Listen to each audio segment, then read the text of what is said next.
Welcome to Giving Us Something to Talk About. I'm your girl T. Jane, and today I have the honor of speaking with an incredible woman, not just an incredible woman, but an incredible woman of God who has mastered the art of balance, Tenisha Janae. She's a mother of two, an attorney, and a member of Alpha Kappa Alpha Sorority Incorporated. On top of her demanding law school journey, she's also been fully present for her children who are active in sports and other extracurricular activities. So how did she juggle it all? What kept her going? And what advice does she have for other mothers chasing big dreams? Let's get into it.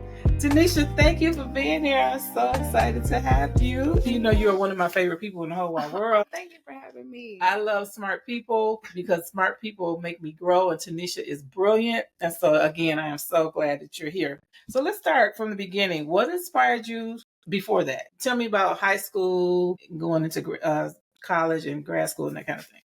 What high school did you go to? I went to Riverwood High School. Okay. I'm from Southwest Detroit, so it's like downriver. Thank you for calling me brilliant. I've always been smart, and I've always been told I was smart, and so school was very easy for me. So high school was cool. My mom didn't know much about like applying for colleges and everything, so my high school counselor really like took over that part for me. So I applied to I can't tell you how many colleges I applied to. Got into all of them except NYU. That was like the only one. They didn't even respond to me. So it must have got lost. It might have got lost in the mail. I don't know. But everywhere else I got accepted into, I wanted to go to like a HBCU. Anyway, my high school counselor wasn't AK. That we can get to that later. But I went to River Rouge and then I went to Michigan State because I wanted to go to Howard. But I didn't want to go that far alone, like without a friend. And none of my friends went to Howard. So I chose to go somewhere that was far enough from home so that I can still have the away experience. And so I went to Michigan State University, graduated with a degree in mass communication. My first vision I had for my future was being like a news anchor, a journalist of sorts. You know what? I did not know that. Yeah. I went to Michigan State too. You did? I flunked out. Oh, okay. We still go green. And then ended up at Wayne State, but of course that was my major as well. Okay, yeah. Yep, that's what I wanted to do. And after that, I moved to Atlanta for a little bit and pursued that. It didn't work out. Came home because I also wanted to be an entertainer. So sidebar. And so that was presented to me when I was in Atlanta. What kind of entertainer? A singer-songwriter. Because I'm a writer at heart. Like I am a writer. I've written some of everything you can think about. Like I'm a writer. And so that part of my desires was presented to me. Like the first time I hung out down there, I was presented by two very popular producers and artists. And they came up to me like, you look like somebody. I am somebody. And it was like Detroit. So anyway, I was working down there. I worked at like Victoria's Secret and a temp agency. I worked at an office, but I didn't have a full-time job. And I'm like, okay, God, if I'm gonna be down here, I want like a full-time job, some stability. But I was presented with that, what I wanted, but I also needed stability. And so I had a choice to make. I came back home. When I got back home, I was working at Walgreens. I felt like a failure because Walgreens, I had a degree and I just had seen so much of the world and what was possible, but I wasn't living in that at the time. And I decided to do something different. So I went to Specs Howard. Okay. And so when I went to Specs Howard, I focused on radio and film. And I got a job working at a radio station there. And that was working out, but it didn't lead to anything. So I needed something else to do. So I went to grad school. Went to Wayne State for grad school. Okay. And I focused on video, film. So I went to graduate school to make films. And then while I was going to law school, oh my God, whoa. Grad school, yeah. Grad school. I've been to school so many times. Which school am I talking about? When I was grad school. In the graduate school, I just so happened to get a job at Wayne County Probate Court. Mind you, I have been working at Walgreens all this time. So then I'm balancing this. I worked at this radio station I worked at Wayne State too a little bit, like in a part-time So let me slow it down just a little bit. So you were able to get a job with Wayne County Probate. How did that happen? Just randomly. So my grandmother's best friend's daughter was a supervisor at Wayne County Probate Court. And knowing that I was working at Walgreens and I had so much more potential, her best friend connected me with her daughter. Okay. And so I ended up going on an interview. I had to take a typing test. I did not pass my typing test at first. Okay. I know, which is so crazy because I thought I could type so fast, but it was the errors. Like if you mess up, then it like takes away from your score. Right. So I didn't pass the typing test at first. Anyway, went through the whole process, got to the interview. my grandma, and I just knew I had it in the bag. I'm like, they're going to hire me. Thank you, Lord. All of that. She called me, mama, and this is my grandma, best friend, daughter, family friend. She called me. She's like, you know what? You did so good in the interview and everything, but it was one question we asked you and you just didn't get the right answer. I'm like, I almost said her name. I ain't trying to put her down. I'm like, what? What was it? She said, well, we asked you where you wanted to be in 10 years and you didn't say here. And I'm like, because I really, you know what I mean? Like, how do you answer that question? What do you say in your seat? I see myself taking your job. I mean, that's not right. So I said my answer was I saw myself being like a CEO running my own company. Like that's just. Was that your answer? That was my answer.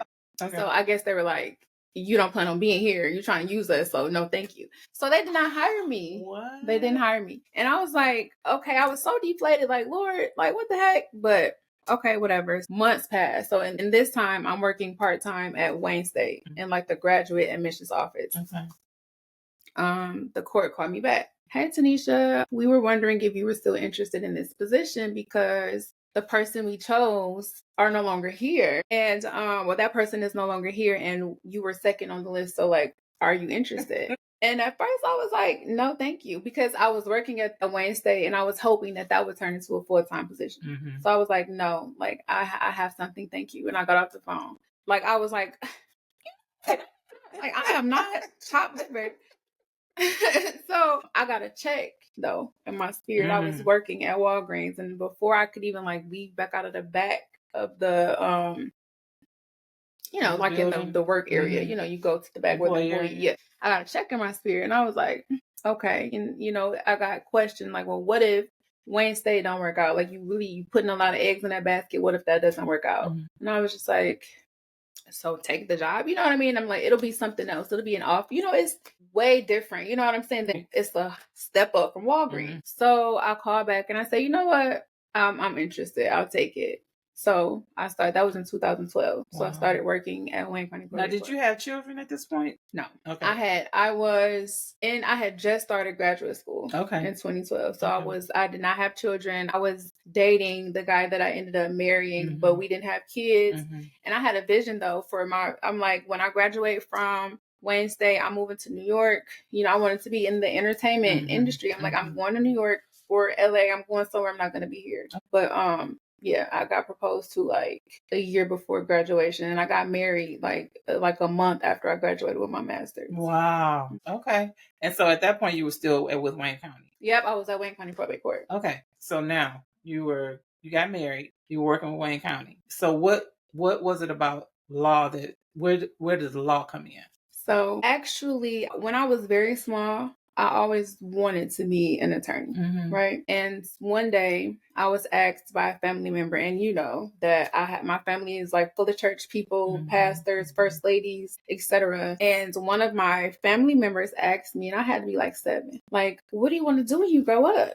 And because I was so smart always. And then I was like, I want to be an attorney. Or I said lawyer at the time. I want to be a lawyer. She said, you can't be a lawyer. Lawyers have to lie. Find something else to do. What? No, serious. Like really, she said that. And being so young and holding her in such a high esteem, like I took that as law. And it might sound silly to people, but like that's real talk. I really was like, okay, I can't do that. So what else do I like? And my second answer was I was going to be a writer. Wow. So ended up working at Wayne County Probate Court. It was like I had never been to court before. You know what I mean? Like I never really seeing a judge. I mean, you know what I mean? Like that was just I was introduced to that world. And I liked it. I liked the fact that I was learning something that I had not ever been exposed to. And I started in the file department, and the probation period was like a whole year. Like you had a whole 365 days in the file department. No, not the weekends, but it was like it was tedious. I mean, I guess maybe not tedious, may not be the word, but boring, stressful. It's like think about being on probation for a whole year. Like you can be absent 3 times. It was just like it was stringent. It was stringent. Yeah, that's the good word. So anyway, I was working back there. I promoted, but I ended up promoting out of that department really quickly. I made it through probation, but I promoted throughout the course. So from the course of 2012 to 14, 15, instead of delivering files, I was like processing the paperwork that was coming through the court. And then from there, I promoted to working in a courtroom, and I was a court clerk for a judge whom I love dearly today, forever. She swore me in. I worked for her. I was her court clerk. I ran the courtroom, ran the dockets, her calendar and stuff like that, did orders and just whatever you can think a court clerk would do. And from there, I promoted to become the supervisor of the same department that I was hired to work in. Okay, wait a minute. So you started in the file room, then you got promoted to another position, and then you began to run the courtroom, and then you became the supervisor for the whole shop. Wow. See, I told y'all she was smart. And then you had to promote. So what I liked about it was that you had to take tests to promote. So you had to study and like literally take a written examination and then interview. So that your scores were based on both of those. Okay, your merit. It was merit based on merit. Wow. Okay, so now so that started going into you regarding law. Okay. Well, okay. So during the course of this time, I got divorced. Okay. So I got married, had 2 kids, and then I got divorced. Going through that process. So you weren't in law school, but you were getting ready to become a single mom in the sense of not having the support. Okay. Right. All right. So how was that transition? Like preparing for divorce? No, just going through let's say you divorced and then from there. The transition was, it hurt emotionally more than anything, because like that was one of my absolute greatest fears, was becoming a single mother. Okay. I didn't want that for myself. I didn't want that for my children. My mom had me when she was 16. And so, I just always I never wanted to have anything close to that. Obviously, I was not a teen mom, but you know what I'm saying? Like I didn't want to become a statistic, any type of statistic as a Black woman, Black mother.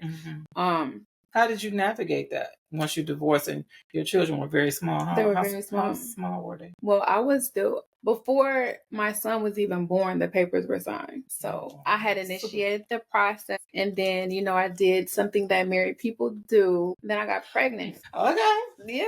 And then I was going through a divorce, but then I got pregnant. Okay. And then I had a decision to make. And you made it. And I made the decision because I already knew that this was not the marriage for me. This wasn't the man for me, right? Okay. And that had been proven, and another child was not going to change that. So I decided to do what I had to do. I got a divorce, and the transition was, like I said, was painful. And I was a single mom of like 2 little bitty kids. You know what I'm saying? So when I gave birth, and he didn't disappear, so he was present, but we weren't. That was a whole nother like mental and emotional battle, right? But my family was very supportive. I moved in with my grandmother for about a year or so after that, and got myself together for a year. Then we moved. Me and the babies moved, and Now during this process, because I know you were going through, but you were still strengthened.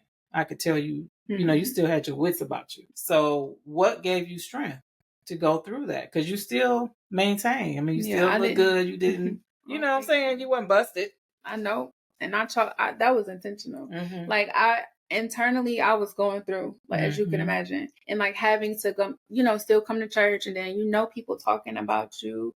I had somebody ask me when I was pregnant with my son, had the nerve to ask me, are you going to give him your husband's last name? What? What does that do anything? What did you say, Tenisha? Well, he is my husband and my child's father. Of course, I'm going to name him after his dad. Like, what do you mean? But that just goes to show, like, people were talking. I had never told her none of my business. How do you know? What are you talking about? Right. Why wouldn't I? So you overcame that, though. Yes. So how I overcame it was, like, I got very, very, very, very close to God during that time. I've always been close to God, but that was, like, different. It hit different. I don't even remember what it felt like today, to be honest. But it was rough, but I overcame it by, like, my grandma was like my best friend during that time. So she was like my confidant. Man, I would call her whenever to talk about anything, and she would just listen and just give me wisdom and stuff. Like that was very needed at the time. But like God he held, he kept me really. And during that time, I started promoting at work like during that time. And then I hit a glass ceiling at work. I was just like, what was the glass ceiling? At the supervisor position? Yes, being in the supervisory position. I was the youngest one. I had only been there. People who a lot of people have transitioned since then, like from the court. But at that time, the people who were in high positions had been there forever, right? And so I was a court executive, like a supervisor over 2 departments. There was nowhere else for me to go but, up. And those people were cushy in their positions. They weren't going anywhere. Got it. So again, I'm like uncomfortable. My boss ended up like hating my guts. Like, I don't know. She just stopped. She didn't like me. I was going through some mess at work for no reason. I'm like, this lady is crazy. God, like, what is going on? I need to do something. But having worked so closely with attorneys and judges, I felt that dream was revived for me. And there was some, and I would be like, if that person is an attorney, surely I can be an attorney, And so I just set my mind to that. I said, you know what? I wanna go for it. Like, I don't have anything to lose, nothing to lose. Like, I might as well, because I wasn't using my film degree. I wasn't using my communications degree, my master's. They didn't want to pay. That's what happened. I'm like, well, I do have a master's and I am using it. It's in communications. Though I had a specialization, like it's still in, communications. And after that, she just like, oh, I don't know who you think you are, basically. And so that like was the road to the end. But do you think that, yes, I was gonna say that's how God deals with me a lot of the time. Like, I start getting uncomfortable and it's like, okay, it's time to move. Like, it's time to do something else. And so that was on my mind. And I'm like, you know what? I'm going to go to law school. But I was anxious about the LSAT and, just all of the things that have to happen before getting into law school. And then even thinking about taking the bar, but my mind is already there. Like, what if this and what if that? But I just decided to self-study for the LSAT. And self-study, what does that mean? Teach myself. Okay, so is there a class you can take to do there that? Are classes, but they are expensive, but you can go on YouTube and stuff, I guess, at this point. But I just started ordering books and reading self-instructed books. Okay, so you see how smart she is, right? Okay, so now, hold that thought. So you self-study. I wanted to go back because this was 2014 now? No. So I got married in 2014, divorced in 2016 in September. My son was born in December 2016. And that same year, like literally right after, because I was still married and everything when I was going through what I was going through. And I promoted out of the courtroom to the supervisor position, like right after the divorce. Okay. What school did you go to? I went to Detroit Mercy, the University of Detroit Mercy School of Law. And what year was that? I started in 2020. It's COVID. What was crazy is I got to take the LSAT twice, but I got to take it twice for free. Like, I paid for it the first time. So hold on. When does what? It's like a precursor to get into law school. Gotcha. Like, you have to take the LSAT and then get a good enough score to get into a law school. Gotcha. Okay. So like a GMAT before GRE. Got it. Okay. Perfect. So then you had this opportunity and you was dragging your feet. I was dragging my feet. I heard that, so I signed up and I took it. It was in July. Met this girl. Her name is Tiffany Tolliver. We still text every so often, but like we just clicked, right? Like, hey, then people were asking, and then like it was a technical difficulty. They were thinking about like canceling the LSAT and everything. So like she and I just so happened to click. She also was a single mom. She had a small son. And people were like, so you guys know each other? I'm like, we have never met before. But we couldn't have anything in the building with us. Like, we couldn't even have our own, like, pencils and stuff. So after we left, like, she and I stood at the front. She's, like, running to the car to get some scrap paper to write her number down so we can exchange information. That's significant, but I'll tell you why in a second. That was a long year. Wow. So from March, because that's when everything shut down. But I started school in that fall, so in August 2020. Wow. So you were not employed? I went out on a leave. You went on a leave, okay. And transitioning out of that position, and I was able to go to law school full time, which was not my plan. Man. I didn't plan on going to law school full time. You didn't? No, I planned on going to law school. And when I say full time, I graduated in like the allotted 3 years. I planned on going to law school for 5 years because my plan was to work full time and then go to school like extended part time. So I would have taken like maybe 2 classes a semester until it was done. Wow. I mean, I planned on doing it, but I didn't plan on fully immersing myself into the world. So you got 2 babies for the most part. They're growing. And then you're in law school. Peyton was my daughter is Peyton. My son is Preston. But Peyton was in kindergarten and I was in law school, and I was on law school 100% online. Wow. And she was also in kindergarten 100% online. What? So I was a kindergarten teacher I was a daycare provider.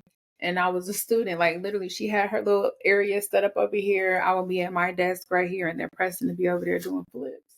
If you know Preston, you know he was really flipping. Preston was flipping. Wow. Yep. So that was a lot. See, I told you. Brilliant. Okay. So bring me up now. You're in law school. You're getting ready.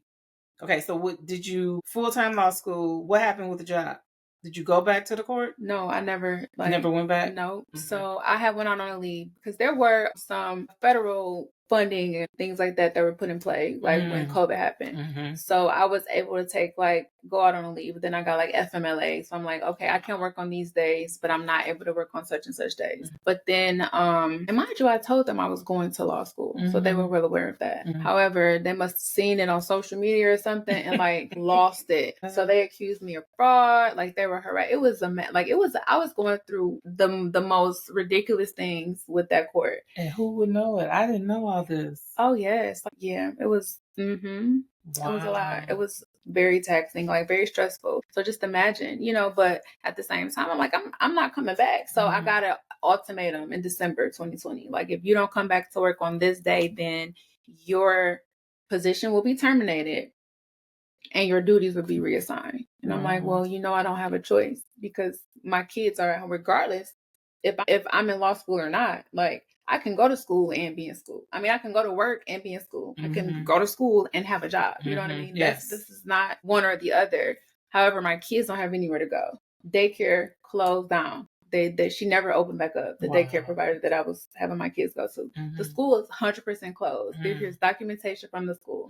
We are 100% virtual. Please work with the parent. Nothing. So I didn't go back. Did you just full-time student? I was a full-time student. Full-time law student, ladies and gentlemen. Full-time law student. Okay, so 2023, what month? May 2023. And what?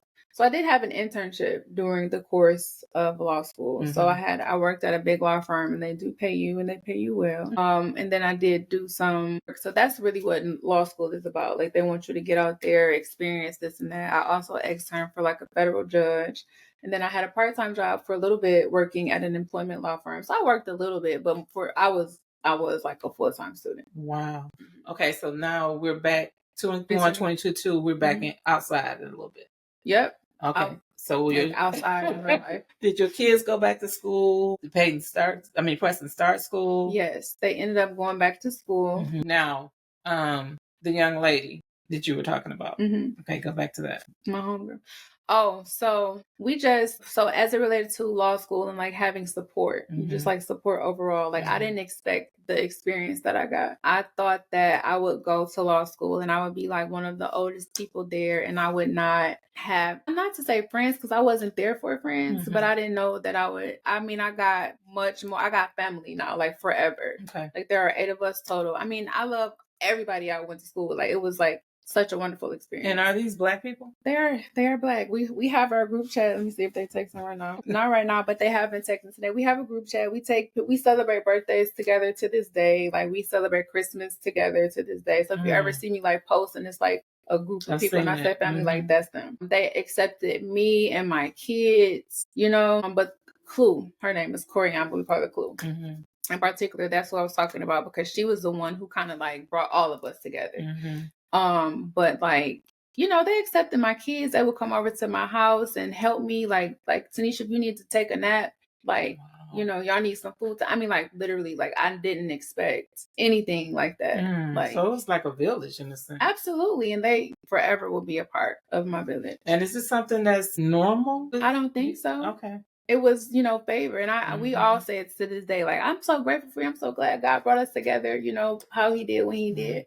But being a mom, a parent in law school, I actually co-founded a group at the law school called Parents in Law for a support system of people, for people who was in the position that I was in. So and the school was very supportive as well, to be honest. Like, it was a much better experience than I expected. So are your children cognizant of your success and what you've done through your life? How do you feel? How do you think they feel about what you've done, your success? Peyton is like my number one fan. Like she loves her mom. Like, it's so cute. And she asked my mom the other day, like, do you know that my mommy is a billionaire? Okay, yes, babe. Mom said she will be. I'm like, okay. But so they were so small, like going through, you know, in the real trenches, you know what I'm saying? But I had to take the bar twice. And so when they saw, and that was devastating, okay, because I'm not used to failure. Yeah. I missed the bar. I needed to get a 268 to pass the bar in Michigan. I got a 267. 1 point, Tenisha. I was 1 point off, and I was devastated. And I'm just like, okay, God, like, you know, it was a point, like 1 point, and I was just, oh my God. But I could have been sworn in other states. But like, what would the point be? Right. Like, I had a job here, and I got a job before I graduated from law school. Like, I had a job working in probate. But to answer your question, yes, after witnessing me study for the bar and like really be missing from them during that summer. And then so I graduated May 2023, May 12th. My grandmother passed away 2 weeks later. Wow. And so we're in pieces, and I still had to study because the bar was in July. And so I did it as best as I could. You know what I mean? I studied, but I spent a lot of time away. And that's when my village came in. Like, sometimes the kids would come study. They'd be somewhere where we were. My friend had a space and we work downtown, just like a whole lot of office spaces in there that you can rent out. And sometimes the kids will come, you know, they'll just be over there doing their own thing. But anyway, my kids witnessing me like really, really, really work towards something. They were like, what are you doing? Like, why are you never here? Like, why do we have to stay over Mima's house? Why do we have to stay with Auntie Portia? Like, where are you at? What are you doing? And I'm like, I'm studying for the bar, but studying and grieving and studying. And so then when I got my results back and I missed it by a point, it was, you know, of course I was devastated by having gotten to say a paper that says like, you failed. I'm just like, okay. But then when I got my results, because they don't come together. So I got another letter at some later date. Wait, no. People who passed the bar got their results before me. So I knew that I hadn't passed because I didn't see my name on the list. Anyway, got the paper and saw that I missed about 1 point. And I was just like, that's stupid. But it was a lesson for me. What was the lesson? I was holding on to some things that I should not have been holding on to. And I felt like that was God showing me, like, you can do what you want to do, but you also have to do what you know you need to do. And so I cut it all out, like no distractions, no nothing, like I have to focus. So the second go around the first time I took the bar was July 2023. The second time was February 2024. And so I studied. I was very particular about how I studied and very focused too. And so everybody were like, you didn't pass. It was just like, couldn't believe it. Like, you didn't pass the bar. So I know. I'm scarred. I'm always scarred. But she was like, that's crazy. But, you know, I got to pass though. Cause I was, you know, people were like, but you were grieving. I'm like, I really was. So you know, the rest of us were like so deflated. Right. So like that group chat wasn't popping a whole lot. So this one particular day is May 1st, last year, the group chat is going. And I'm like, they must be talking about bar results. But I was very confident. Like, I knew. Like, you couldn't tell me I didn't pass the bar. Like, I knew I was going to. But before I got to even, like, go, because then somebody posted, like, results are out. I'm like, oh, you know, I called my mom, like, okay, I want you to be on the phone with me. Like, I'm nervous. Okay, never mind. I don't want you to be on the phone with me just in case. Like, I'll talk to you later. And then somebody texted me, like, congratulations, my baby. And I'm like, thank you. What was your score? I think I got like a 289. Wow. And that's high enough to like study and to practice in any jurisdiction that participates in the universal bar. Congratulations. Yes. Thank you. Brilliant. Did you have mom guilt? Did I have mom guilt? Like, it was beyond guilt. I felt like it was, yes, I had mom guilt. How did you work through that? Because you had to keep pushing because you kept pushing. Yeah. What did you do? Just prayed a lot, or gave them a, when I get through, we can do this? Or... Yes, precisely, actually. So it was, well, when mommy passes the bar, we're going to get a puppy. So, like, you want me to pass the bar, right? You want me to pass the bar. So, like, you know, you want to help me study? You want to write on Flash? So what I did, I kind of, like, we had school time together. So, like, I'm studying, you do your homework, or I'm studying and you draw. So that was like some time that we can spend together. And I wouldn't feel so guilty about giving all of my time to the books. Because one day Peyton even said, like, all you love is your books. And I'm like, yikes. You know what I mean? That's not true. Like, I love you so much, but I'm doing what I'm doing for you. Like, you'll understand one day, you know, that. So after I passed and I went to pick them up, you know, we went home and I'm like, so Barzars came out today. Like, do you want to be the one to like tell me what I got? You know, I pretend like I didn't know. Anyway, both of them were like ecstatic to see like, who passed, you know, so that was very heartwarming for me. And then so the next day when I went to pick my kids up, all of the teachers, I mean, everybody who I saw was coming up to me like, both different schools. Congratulations, like your babies love you so much. They are so proud of you. I know I'm getting emotional, but so I think that they are cognizant of like that because they watch me like suffer, like legit and go through it. And so that was so rewarding for me. That is precious. I did not know that. That's so precious. Oh my goodness. Wow. Okay, so now you're working in a law firm, but I don't want to talk about that yet. I want to talk about your children. I want to keep on that. Okay. You have them in activities outside of school. They're brilliant as well, from what I understand. But they, what do you have them in, and why do you have them in so many activities? Because they need something else to do besides being on electronics. And when I grew up, I mean, life was just different these days. I didn't play sports. I wasn't athletic. I mean, I played tennis for a little bit because I wanted to wear a skirt. I thought that was so cute. But like, I was not athletic, you know, and being tall, everybody's like, you want to play basketball? No. Like, do I look like I play basketball? I would be so offended by that. But like, what? Excuse me?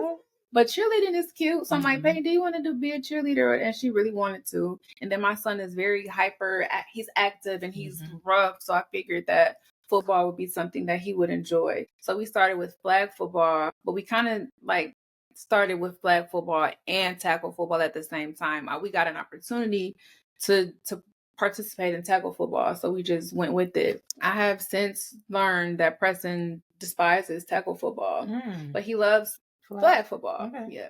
And I don't know if it was just like the demographics, if the, you know, like, you know, how the coaches talk to the kids and stuff like that, but he would be offended and come like, one day he said, Mommy, like they were cussing. Like, I thought they were nice men. I was cracking up. He didn't like, he did not like that environment. But Peyton, she really enjoyed the cheering, but she enjoyed dance because it went from cheer to competitive dance. And the dance part is what she loved the most. Moving forward, we're going to focus on Preston and tackle and flag football. I'm going to try to see if he likes something else. But now, since he's kind of scarred, so every time I ask him if he wants to do anything, he's like, no, like he don't want to do nothing. No, except for flag. I know, which is surprising because like Preston is very agile. Like he can like do a backflip off the ground. So he needs to be doing Peyton is in dance. She dances for a company and they have like recitals and stuff. And she loves that. What's next? I mean, you're in a law firm now, right? I am working at a law firm right now. I do believe that I have a law firm of my own out here. So I've been thinking about that. Actually, I need to start writing my vision down and making it plain, but it's floating around in my mind. So I have to get a list together of like what all it takes to run a firm, which I'm learning a lot, you know, where I am. But what I'm also doing in addition to like retained attorney work is like a court appointed work. So I serve as a guardian ad litem. And I'll explain what that is. And I also serve as a court-appointed attorney. So it's so special. Really? Well, court-appointed attorney? For certain types of cases, guardianship cases. I don't do anything criminal. You ask for a criminal attorney, I'll give you a referral. That's not my bag. Yeah, I do. And do you know what probate court is? It has to do when people die and things of their business handling. Yes. Okay. So probate handles guardianships of adults and children, conservatorships of adult and children. The difference between the two, a guardianship is basically over medical issues and decisions. A conservator is over, a conservatorship deals with finances. And then so probate estates, decedent estates, if somebody passes away with assets in their name alone, it would have to go through probate. And then like some trusts go through probate. They also deal with developmentally disabled cases because a lot of those individuals have guardians. And then also the mental health docket. There are mentally ill cases that also go through probate court. Okay, so you said some trusts do go through probate, because I thought they never had to go through probate. So they do sometimes if somebody contests the trust, as an example. So say you are named in a trust or you believe you are named in a trust, and then so somebody is doing something and then I give you the money that you believe you are entitled to, you know. So if you contest the trust, then it'll probably, you know, the court will have to like lay eyes on it. Or you can write in your trust that you want it supervised by a court. Right. So they don't have to go through probate court, but they do come through. Wow. But yeah. So a guardian ad litem is, so let's say there is an adult, and let's use my grandma as an example, but she was the subject of a petition to which she needed a guardian. So a petition is filed alleging that this individual needs a guardian. And once a guardian is appointed, a lot of your rights are taken away. Like if you have a gun, you can no longer have a gun. Like you get placed on a lien, and it's like known in the system that you have a legal guardian. Okay. Kind of like Wendy Williams. Exactly. Yeah. You have to go through a training though, and then but you have to let the court know that this is something that you want to do. And so I do that in Oakland and Wayne County. Wow, I saw that on your social media. I'm like, okay, she went back to the court. Yeah, but yes, and it's basically like an independent contractor. Court appointed piece. I actually have a hearing on Tuesday. Yeah. But I don't think it should take a long time. Like she objected. We did we had our conversations, and I talked to the people who say she needs a guardian. I disagree. I kind of was nervous because a lot of the petitions that are filed are within reason. You know, let's say my grandma had a guardian before she passed. She did, but it was like toward the very end of her life, but she had kind of started dealing with dementia and forgetting things. So at one point she would be very combative and like, I don't need no guardian. And on the other point, well, okay, I guess so. You know, so if the guardian ad litem comes out during which they're combative, then that's something that has to be reported. But if you can also tell that they may really need a guardian, I mean, you can make a recommendation. It's not, what I say is not the law. Okay. The judge makes the decision, but I just make a recommendation. But a lot of the majority of the people I see, it's within reason. And most of them are elderly. A lot of them are in the hospital. Some of them, unfortunately, pass away before the hearings even take place. You're very inspiring. I mean, this has been the most awesome conversation, stuff that I didn't know. Thank you. And I'm glad I got to find out. I'm glad we were able to find out.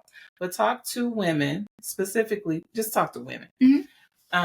Inspire them. I mean, how, let them know what they can do in life. Well, even single mothers. Yes. Okay. So I would say that you can do anything. And I mean that like with every fiber of my being. I'm not trying to be cliche. I really mean it. Don't adhere to any other people's no. Don't let anybody place limits on you. If you have a dream, if you have a vision, you go for it. And the sky there are no limits. Like there's a limitless world of opportunity out here, but you got to go for it. Like nothing is really going to just fall in your lap. You have to be proactive about what you want. But if you have a dream and you have a vision, then you should absolutely go for it. Don't let nobody tell you no. And every closed door is not a no. Maybe it's closed. It just might not be locked. You might just need to push it. Just because something looks like it's not going to happen does not mean that it's not going to happen. So I would just admonish you to be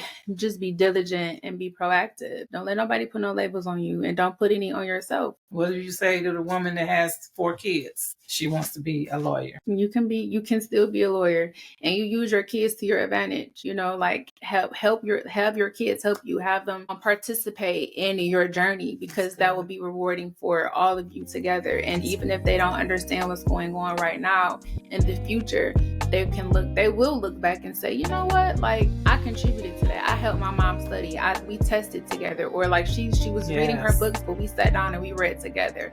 Like, don't think that, having children is a burden. You can definitely use your kids to your advantage, for both of your advantage, because your kids are watching you and they are learning from you. And that drive that they see you have, it's planting seeds in them. Wow. You've shown that with the right mindset, support, and determination, you can have everything you want in life. Tenisha is an inspiration to all of us. How can anybody connect with you if they wanted to just shoot Get me a some more holler. information. My name is Tenisha Janae. I am on all social media platforms at Tenisha Janae. You can email me too at tenishajanae@gmail.com. Right, you're going to see that on the screen there. Tenisha, thank you so much for being here. And to my listeners, if you've been inspired by Tenisha's story, which is an awesome story, I want you to like, share, and subscribe to our YouTube channel, which is by T. Jane. Thank you again for being here. You have so inspired me. And we will see you soon on Giving Them Something to Talk About. Talk to you soon.